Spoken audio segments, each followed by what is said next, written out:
SPUFalcons.com, here with women's gymnastics coach Laurel Tindall. Coach Tindall, you start the 2012 season this Friday. Your thoughts on as we start the season? Well, we always love to open the season at home. It gives us a really good opportunity to put some kids in exhibition, to see how everybody's going to do in competition before we have to make decisions on who's going to travel for our away meets. We're looking forward to competing against Wisconsin-La Crosse. We met them last year back in Illinois, and they're a very good Division III team. They're the top Division III team nationally the last 2 years, I believe.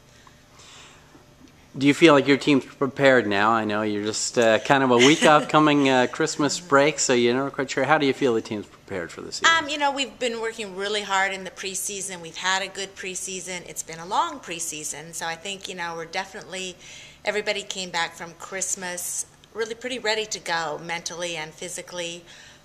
We had an injury to senior Corinne Weiss before Christmas that's going to hurt us a lot. Obviously, she was an All-American on beam last year and was doing really well on 4 events this year in her training.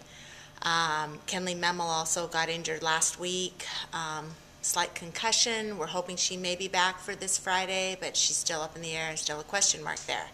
So while we'd like to start the season at full strength, I don't know if that's ever possible in gymnastics, but we've got pretty good depth on most of our events, and so we're definitely going to be able to put a pretty good team on the floor.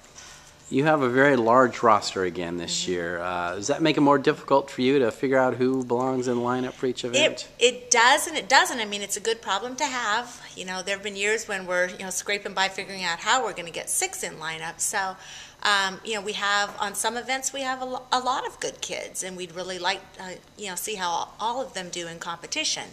But it's a good problem to have. We have 22 this year. Last year we had 24. So, but they've all been working really hard, and I do foresee them all contributing at some point during the season.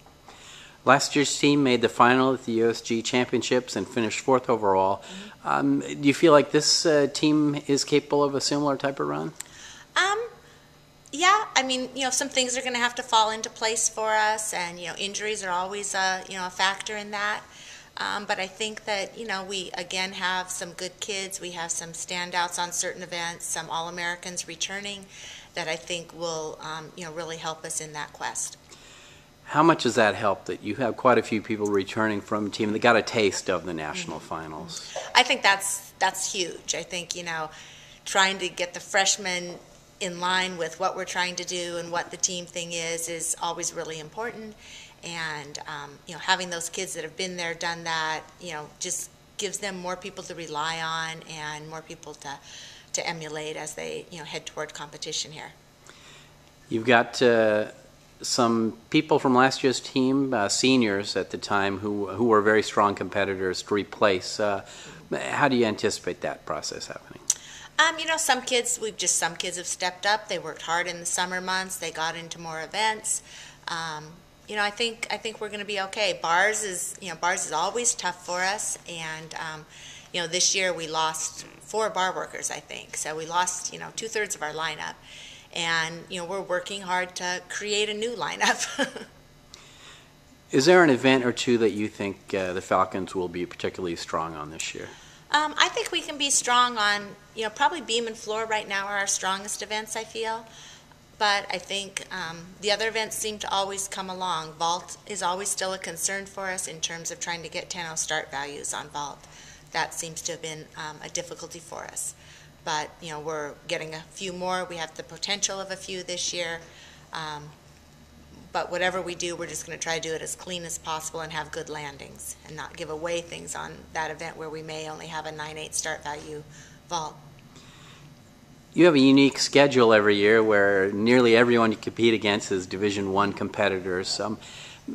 How do you approach that and talk to your gymnasts about approaching those meets against some real high-powered opposition? Well, obviously it's different than any other sport in terms of win or loss doesn't really mean that much to us, although it's always nice to win a meet.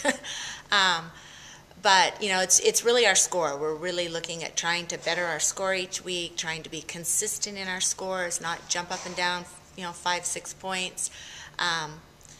And, competing against Division I, I feel like only makes us look better. We want to go out on the floor and we want to look like we're in their league, not like, we're just kind of also-rans that happen to show up at the meet.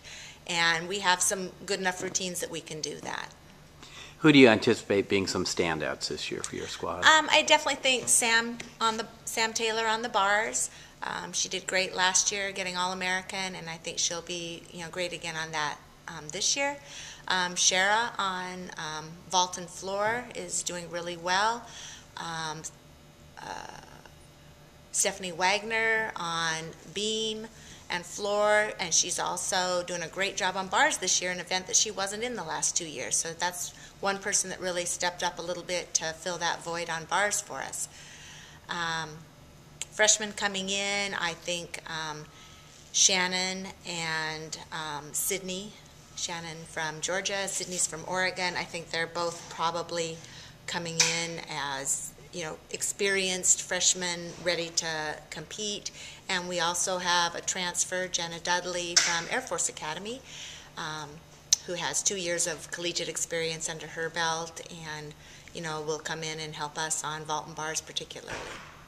Great. Well, Coach Tindall, you start the season Friday night, Brome Pavilion, 7 o'clock against Wisconsin-La Crosse. Good luck in that season opener. Thanks very much.